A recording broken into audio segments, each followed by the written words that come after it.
welcome to the video lecture of ray optics and optical instruments.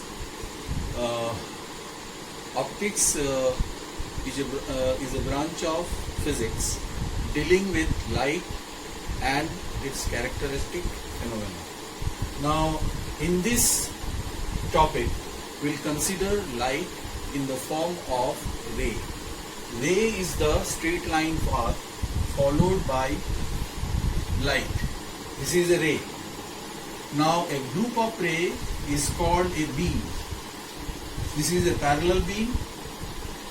It's a converging beam. This is a diverging beam.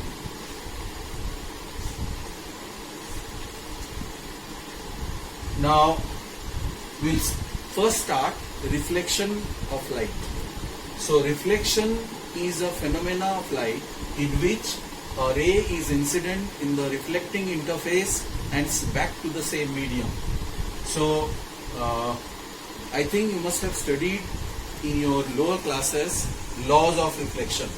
So first I will briefly revise laws of reflection and then I will go to the original topic. Now, laws of reflection.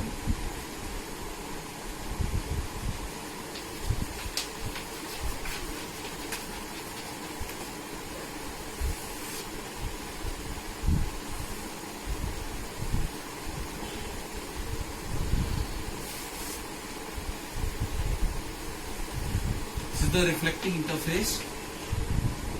This is the incident ray. This is the normal. This is the reflected ray. This is the normal. All the angles are made with respect to normal. So I is the angle of incidence. R is called the angle of reflection. So I is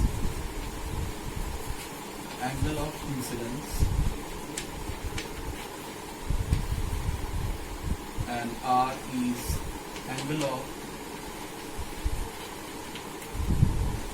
reflection. Now the first law is the incident ray normal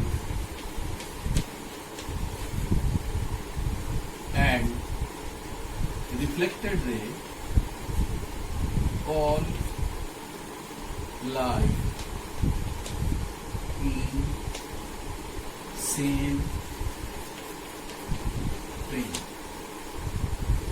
Second law is angle of incidence is equal to angle of reflection. So this is all about laws of reflection. Then go for the sign convention. Sign convention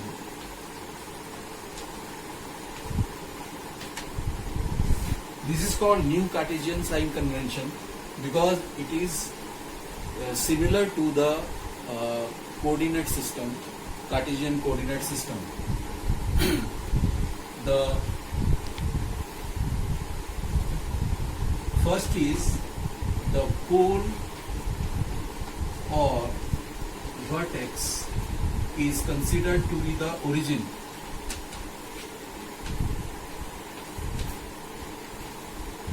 For mirrors.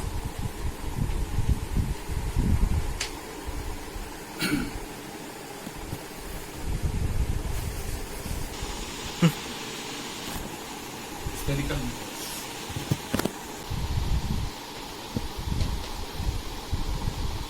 Distance from the pole along incident ray. Incident ray is taken from left to right is taken as positive. Opposite to incident ray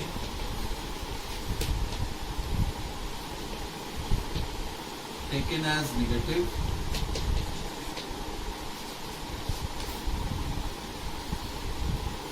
above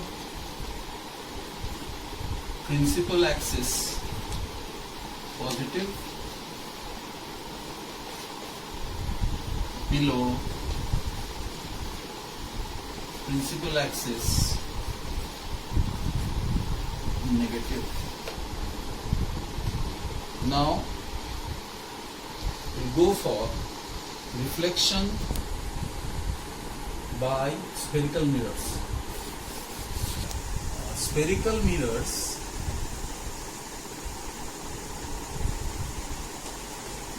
reflection by spherical mirrors. Now spherical mirrors are of two types: concave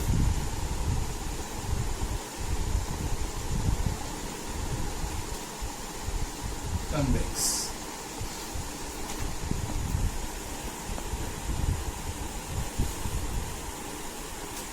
Now all the spherical mirrors are the part of a sphere. So this is called the pole or the vertex.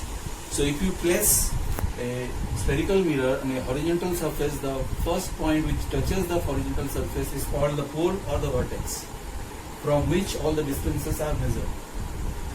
Now in case of concave mirror, the center of curvature for which this is a part, the sphere for which this is a part, is called C is called the center of curvature, and the distance from P to C is called radius of curvature, which is denoted by capital R. Similarly, for convex mirror, concave means it is curved inward, this is curved outward. Now if you join the center of curvature with the pole or the vertex, this is called principal axis. Similarly, for convex mirror, this is the pole and this is the center of curvature R for convex mirror. Clearly, if you use sign convention, then R is negative for concave mirror and R is positive for convex mirror. Now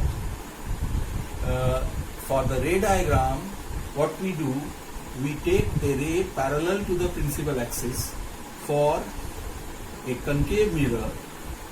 Then using the laws of reflection, if you join a line with the center of curvature to any point on the concave mirror or convex mirror, it will be normal at that point, and therefore after reflection it will pass through a point on the principal axis, that is called the focus F, denoted by F, and from P to F, this is called focal length. The distance between pole and the focus is called the focal length, denoted by small f, and clearly using sign convention, F is negative for concave mirror. Similarly, for convex mirror, a ray parallel to the principal axis, after reflection,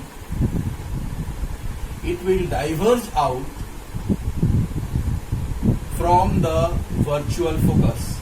So PF dash is the focal length for the convex mirror, and clearly by sign convention F is positive. F is positive. Now let us find out the relation between focal length and radius of curvature for the spherical mirrors. Start.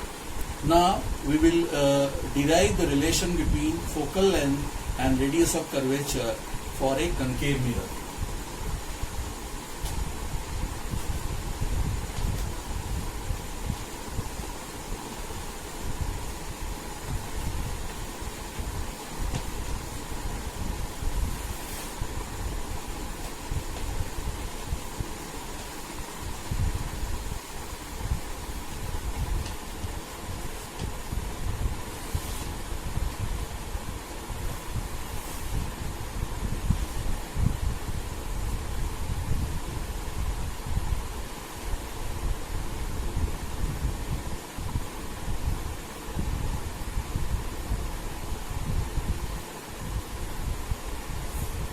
As I said, for ray diagram, any ray parallel to principal axis after reflection for a concave mirror, it will converge at a point due to reflection, and that point is called focus.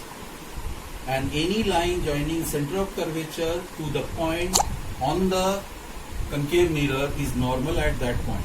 So this is angle of incidence, and since by the laws of reflection, angle of incidence is equal to angle of reflection, so this will be also I, and total angle is 2I.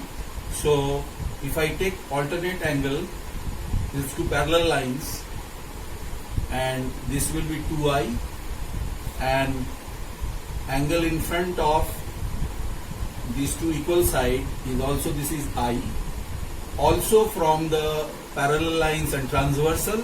So we are using geometry.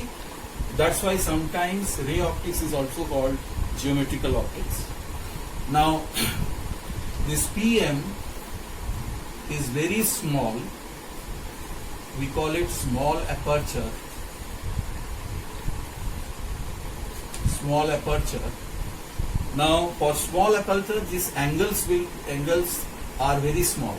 So I is small, and 2I and I both are very small. So we know that if angles are small, then we can approximate I is equal to tan I and 2I is equal to tan 2I. So to derive this relation, I will use geometry and trigonometry.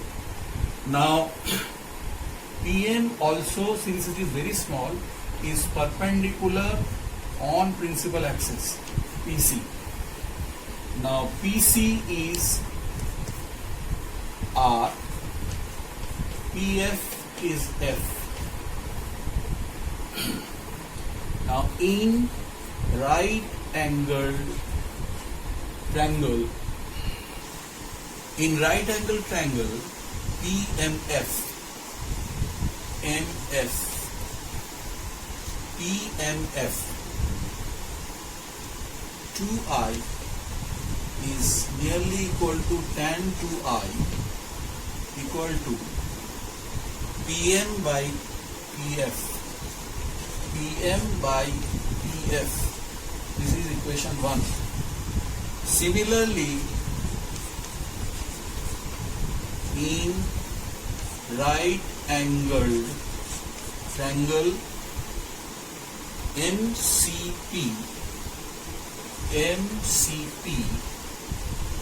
I nearly equal to tan I equal to PM by PC, PM by PC. This is equation number 2.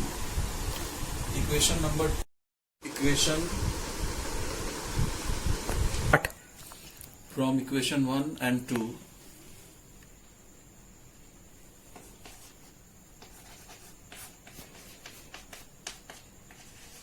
I equal to 2 PM by PC. PM cancels. Then 2 PF is equal to PC. That is 2F equal to R. F equal to R by 2. So this is the relation between focal length and radius of curvature. Similarly, for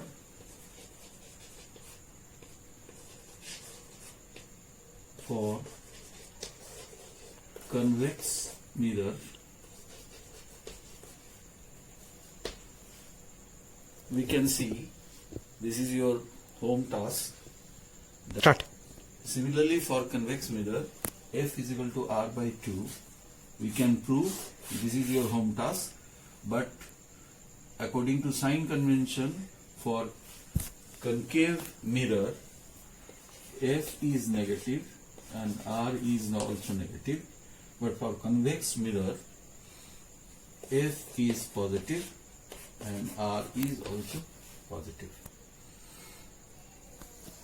Now this is, I am discussing, this is NCERT, given in NCERT Physics Part 2, Chapter 9.